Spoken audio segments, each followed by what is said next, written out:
The FIA's handling of the Belgian Grand Prix has sparked a wave of backlash. Fans are furious, and even the drivers weren't holding back, with Max Verstappen visibly angered by how Sunday's event was started. The irony? Rain was expected, and most teams built their entire race setups around it. Adjustments to rear wings, downforce levels, these weren't last-minute gambles. These were calculated moves made in anticipation of wet weather. Yet the FIA's decisions left many teams regretting every one of those choices. So the question is, has the FIA taken its precautionary measures too far?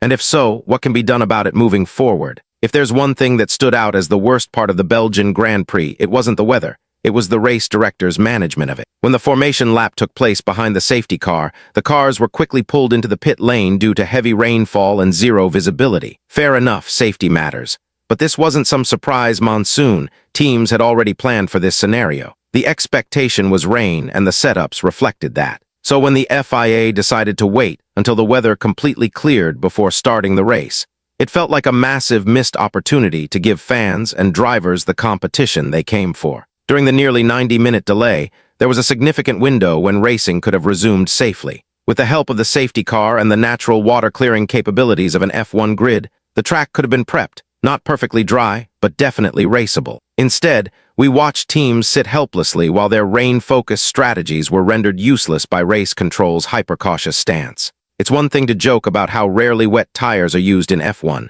how they become this massively expensive, underutilized investment. But in truth, those tires are designed for days like this. Full wets are engineered to clear massive amounts of water. And even in the middle of a downpour, it's hard not to believe that racing was still very much possible. Obviously, this isn't about being reckless or ignoring safety in the spirit of spectacle. No one wants a repeat of the tragic incidents involving Anthony Hubert in 2019 or Delano Van T. Hoff in 2023. But let's not confuse difficulty with impossibility. This was a challenge the FIA could have approached with more balance.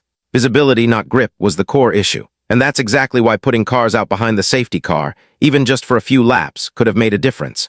The water trucks and cleaning crews did what they could, but even they can't replicate the sheer efficiency of a group of F1 cars slicing through standing water. At 16:20 local time, well over an hour after the scheduled start, the race finally began, but only once the conditions had improved to the FIA's satisfaction. By then, the excitement had been drained, and the strategic gamble of many teams, especially those like Red Bull, had already backfired. Let's not forget, this delay didn't even start the 3-hour race countdown. The real heartbreak came from knowing that several teams had committed to setups optimized for rain. McLaren was already in front and probably wouldn't have been caught either way. But Max Verstappen made massive adjustments, changing his rear wing and engine configuration to adapt to the expected wet weather at Spa. After the race, his engineer Simon admitted that if they'd known the FIA would wait for perfect conditions, they never would have taken that risk. So we have to ask, what's really going on with the FIA's standards?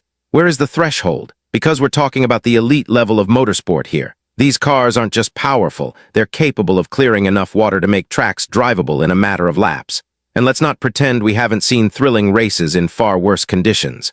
World champions have openly begged to be allowed to race in weather like this. We've witnessed unforgettable moments in similarly tricky situations. Look no further than the 2024 Imola Grand Prix or that legendary title decider at Spa in 2008. Rain has always been a defining feature of Formula One. It reveals the brave from the cautious, the smart from the reckless, the great from the good. It's shaped championships. It's made heroes. But slowly the FIA is stripping that element away. And in doing so, they're not just playing it safe, they're robbing the sport of its soul. When the rain became too intense to ignore, the FIA turned to full wet tires, designed specifically to give drivers better grip and manage large volumes of water. The governing body has invested time and effort into encouraging teams to actually use these tires, trying to breathe life back into their relevance. But quite frankly, all those efforts have fallen flat, pun fully intended. The Spa debacle has now raised serious questions.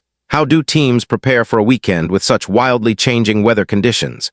These wet tires are supposed to clear standing water with great efficiency and help improve visibility for the drivers trailing behind. But here's the real kicker. Grip wasn't the issue holding the race back, it was visibility. And that's where the FIA's overly conservative approach falls apart. Had they simply gone into race mode, put the wet tires on, tested the grip and visibility behind the safety car, and let the drivers assess the conditions themselves, we might have had an entirely different race. But they didn't. And now there's a more troubling issue creeping in: Spa's future on the Formula One calendar. If unpredictable weather becomes an excuse to skip or cancel races, could Spa, a legendary circuit, be on the chopping block? The pressure is already building. Local funding, race organization, and commercial interest are all feeling the strain. The latest drama only adds fuel to the fire. And let me tell you, if F1 loses Spa, it won't just be a loss for tradition. It'll be a blow to the sport's global appeal. Viewership will drop. The magic will fade. In lower categories like Formula 2, we've seen races continue even when one corner is soaked and another is ready for slicks. That's the essence of racing. That's when engineers, strategists, and drivers show their brilliance.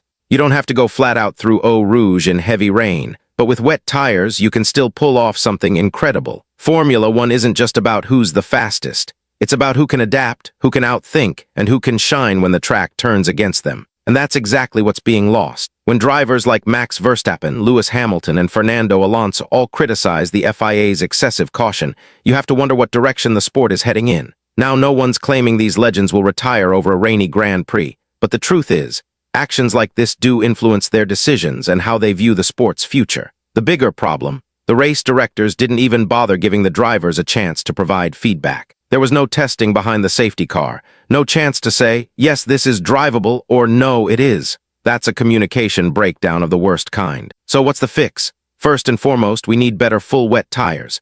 Intermediates can't carry the entire load, and they're not meant to. They're for tracks that are part wet, part dry. Spa was fully wet. And while most seasoned F1 fans already know the difference, it's becoming painfully clear the FIA either doesn't or simply refuses to act accordingly. We now live in an era where the race only goes ahead if the rain is just light enough for intermediates. That's not racing. That's a weather forecast with a checkered flag. Beyond the tires, we need race directors and the FIA to remember that this is motorsport. These drivers know what they're signing up for every time they buckle in. They understand the risks.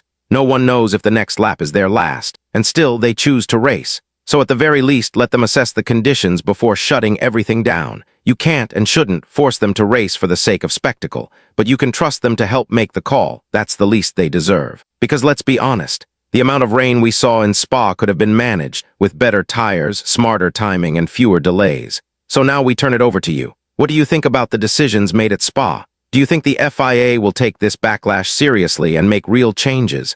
Or is this just another controversy that'll be brushed under the rug? Drop your thoughts in the comments below. And once you do, make sure to click the video that's appearing on your screen right now for more analysis from the world of Formula One.